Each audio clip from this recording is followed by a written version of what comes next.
Contrary to common belief, there are many photographs of alleged UFOs. Of course, the problem lies not so much with the details of the photograph and its negative, as with the photographer and the equipment used.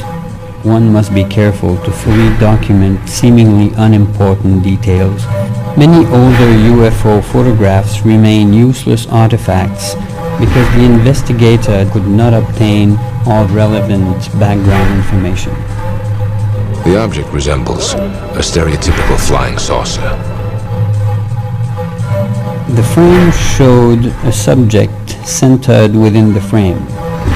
The foreground detail was in sharp focus, indicating that either a fairly high shutter speed had been used or the camera had been stabilized, or both. A sharply focused disc-like object is seen above and to the right of the subject. The tip of the subject was located close to the geometric center of the 35mm frame. The object resembles a stereotypical flying saucer. The presence of a cloud directly illuminated by sunlight through extremely clear air provides a useful upper exposure limit for later densitometry measurements.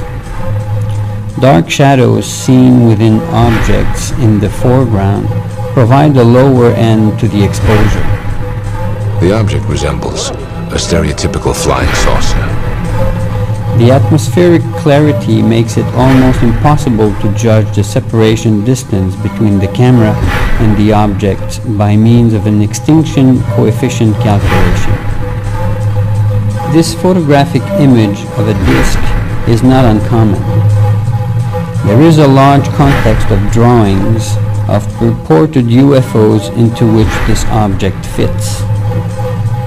The hyperfocal distance is the nearest distance from an object being photographed with a camera at which the object is in sharp focus when the lens is focused on infinity.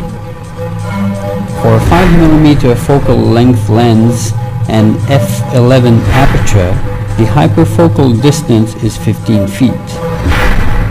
Corresponding distances for f8 and f16 apertures are 20 and 10 feet respectively.